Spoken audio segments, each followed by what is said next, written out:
Bonjour et bienvenue sur La Voix du Parfum. Faire entendre ce qui habituellement se sent, voilà ce que je propose dans ce podcast consacré au parfum. Écouter les fragrances, imaginer les effluves, se laisser porter par la voix et inviter l'ouïe et l'odorat à se donner rendez-vous avec votre imaginaire. Quel programme! Laissez-vous transporter par les parfums et les mots et savourons ensemble cette rencontre avec le parfum au travers d'interviews aussi passionnantes qu'inspirantes.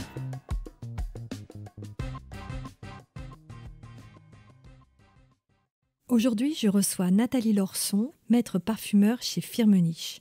À l'image de ses créations, elle nous partage sa passion avec générosité, gaieté et enthousiasme.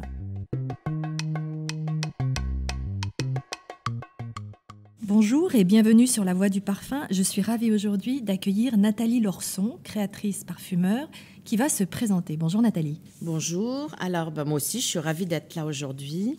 Donc, pour me présenter, je suis chez Firmenich, maître parfumeur, et je travaille avec Firmenich depuis 20 ans. J'avais une autre vie chez IFF pendant 15 ans, et j'ai débuté en fait chez Roure à l'époque, dans les années 80, et j'y suis restée 7 ans. Alors justement, vos origines lyonnaises et puis votre passage à Grasse dans cette société Roure, ainsi que votre père chimiste, tous ces petits critères vous prédestinaient-ils à être parfumeur ? En fait, c'est ça, j'ai passé mon enfance à Grasse, je suis arrivée, j'avais 5-6 ans, et effectivement bercée dans la culture grassoise et la culture de la parfumerie, et quelque part, ça a été une évidence pour moi de rentrer dans ce beau métier. Alors, quelle est la senteur que vous avez en mémoire de cette époque-là, promenant, en travaillant ? Est-ce qu'il y a des parfums ou des senteurs qui reviennent naturellement à votre mémoire ? Alors, quand je pense à mon enfance et à Grasse, vraiment, ce qui me vient en tête, c'est l'odeur du mimosa des collines de Tanneron, donc dans l'arrière-pays grassois.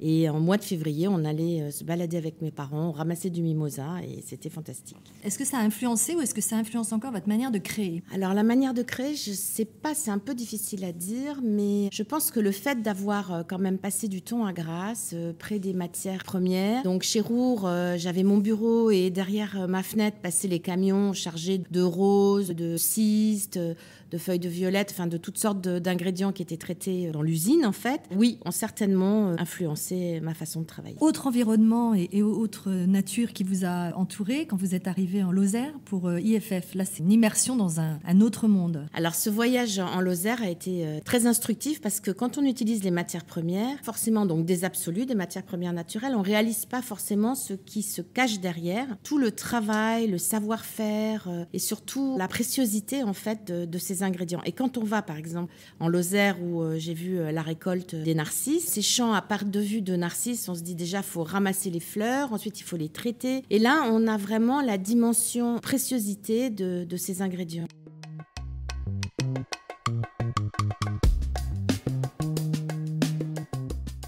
Puis vous avez rejoint la parfumerie fine fragrance. Quels ont été les enjeux quand il a fallu aborder cette partie de la parfumerie ? Alors effectivement, moi j'avais commencé mes classes, on va dire, en travaillant sur tout ce qui était produits d'hygiène, les savons et produits pour la maison. Et donc quand j'ai rejoint IFF, je suis changée de registre et donc je suis partie travailler dans la parfumerie fine. Et il a fallu se recalibrer d'une façon un peu différente. Les écritures de formules sont différentes. Réapprendre en fait à travailler dans un contexte et un cadre un peu différent. Et par contre, c'était très enrichissant parce que quelque part, c'est un nouveau challenge qui permet, en utilisant quand même tout ce que j'avais appris avant, de faire des choses nouvelles. Et puis là, vous arrivez chez Firmenich, il y a exactement 20 ans. Bon anniversaire. Merci. D'autres enjeux, d'autres défis dans cette grande société de composition ? Alors Firmenich, c'était vraiment quelque chose qui m'avait toujours intéressée et c'est une société dans laquelle j'ai toujours rêvé être. Et en particulier, pour les parfumeurs, je dois dire que c'est une société qui a des matières premières extraordinaires. L'idée, c'était vraiment d'aller travailler avec tous ces produits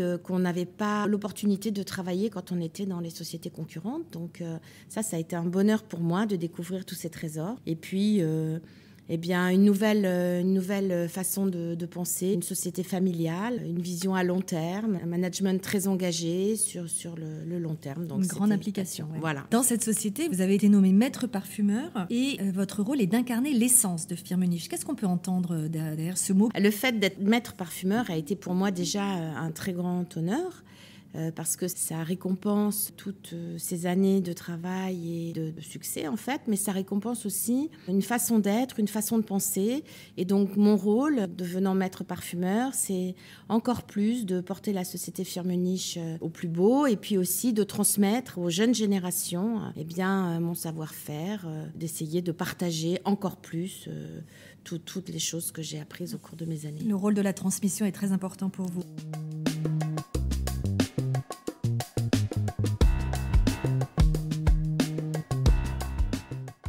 Vous avez une signature, un style qui vous est propre ? Certainement, je pense que chaque parfumeur a sa propre signature. On essaye quand même de travailler, enfin moi, en ce qui me concerne, j'essaye de travailler avec des matières différentes, mais néanmoins, il doit y avoir un style d'écriture comme les peintres, comme dans tous les arts, je pense qu'on retrouve un trait. Sûrement, et dans ces matières premières que vous citez, il y en a peut-être quelques-unes qui reviennent fidèlement. Est-ce que vous les avez identifiées ? Alors, il y a des matières que j'affectionne plus ou moins, évidemment. J'aime bien tout ce qui est un peu musqué, j'aime bien la rose, j'aime bien la vanille, les baumes, les choses un peu rondes, un peu douces.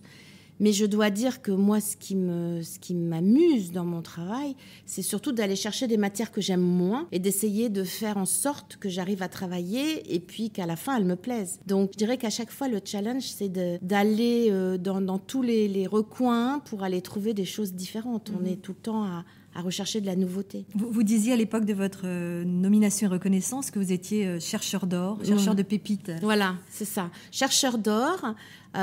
Parfois, on trouve de la poudre d'or et pas souvent des pépites, mais moi, ma recherche, c'est ça, c'est d'aller chercher la pépite.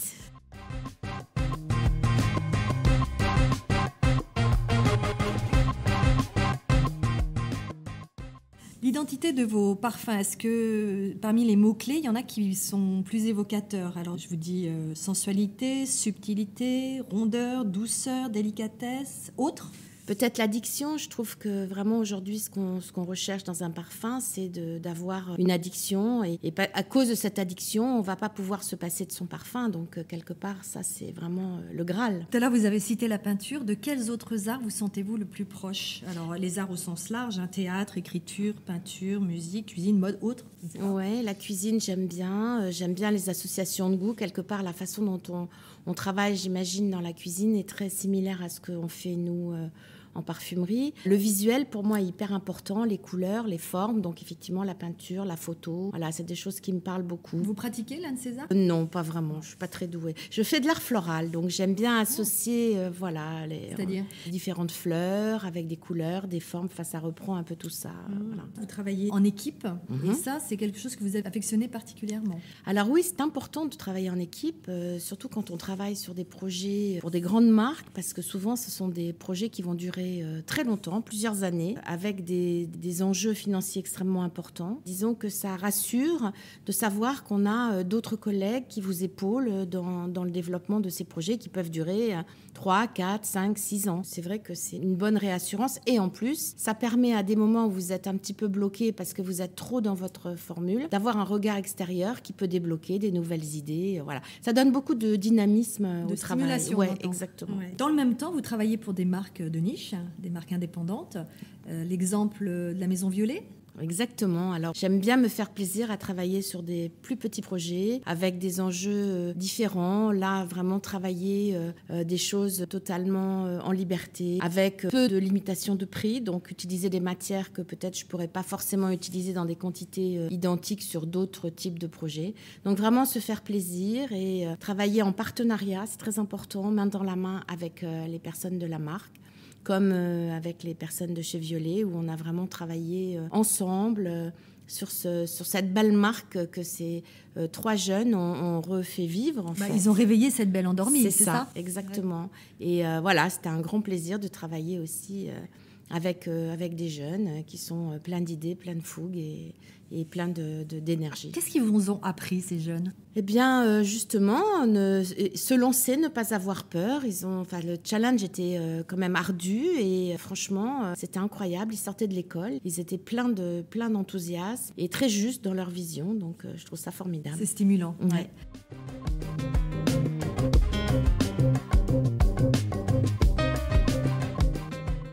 Une Une autre expérience récente, vous voulez nous en parler, musicologie ? Alors voilà, j'ai travaillé aussi sur une autre marque avec Fabien Bocobza, sur une marque qui s'appelle Musicologie, une collection de 7 parfums. Et les parfums là étaient travaillés en corrélation avec des chansons de Michael Jackson ou de Bette Midler, ou voilà, des choses qui donnent aussi beaucoup d'énergie. Et c'était les évocations de ces chansons que j'ai mis en odeur. Est-ce que ces challenges dans la parfumerie de niche vous permettent de renouveler votre palette et comment ? Oui, ça permet de faire des choses encore plus en liberté. Je dois dire que même sur des grandes marques, on a finalement quand même beaucoup de liberté, même si cette liberté est dans un cadre. Mais dans des marques plus petites, là, pour le coup, on est complètement libre d'utiliser ce qu'on veut et il n'y a pas de limite, en fait, à ce qu'on peut imaginer. Cette liberté, elle est peut-être relative justement dans le cadre d'un brief. Comment vous réagissez quand vous vous trouvez face à un brief ? Alors, chaque brief étant tellement différent, ça dépend de la marque, en fait. Mais en réalité... Aujourd'hui, la liberté, j'essaye de la prendre. Alors, c'est vrai que sur des grands projets, surtout des projets qui sont internationaux, évidemment, généralement, il y a à la fin du projet des tests de consommateurs et on doit quand même avoir un bon hédonisme sur les consommateurs et surtout de différents pays, ce qui n'est pas toujours évident parce que les goûts ne sont pas forcément les mêmes. Mais je dirais que malgré ça, on peut quand même s'exprimer et trouver des choses différentes, des angles différents. En tout cas, moi, c'est ce que j'essaye de faire. Vous disiez tout à l'heure qu'il y avait des matières qui ne vous plaisaient pas, mais vous alliez quand même les chercher. Comment faites-vous pour éviter les redites ou pour aller chercher ces matières un petit peu rebutantes dans un premier temps ? Ça, c'est tout l'art du parfumeur, d'essayer d'une matière qui n'est pas forcément d'un premier abord délicieuse, d'arriver à trouver des angles, des associations, des façons de les travailler pour qu'à la fin, ça soit superbe. Quel serait votre parfum idéal aujourd'hui ? Le parfum idéal, ça serait un peu comme chez Patrick Süskind, ça serait comme le parfum d'addiction qui ferait tomber toutes les femmes en pamoison. Hein, c'est Vous ça. y travaillez sûrement.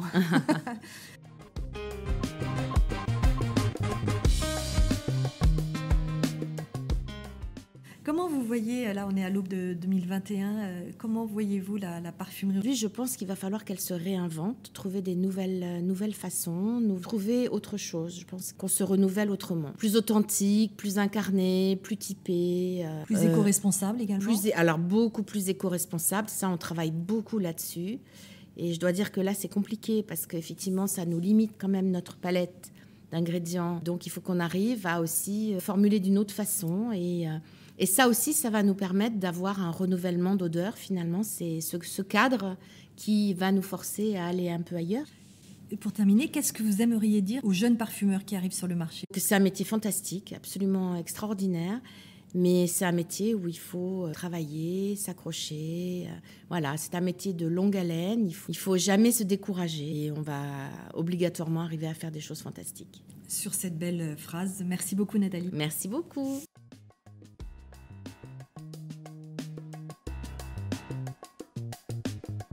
Merci de nous avoir suivis sur La Voie du Parfum. N'hésitez pas à liker, commenter, partager et à vous abonner. On se retrouve très bientôt pour une autre interview ou lors d'une échappée belle sur La Voie du Parfum, le podcast. À bientôt!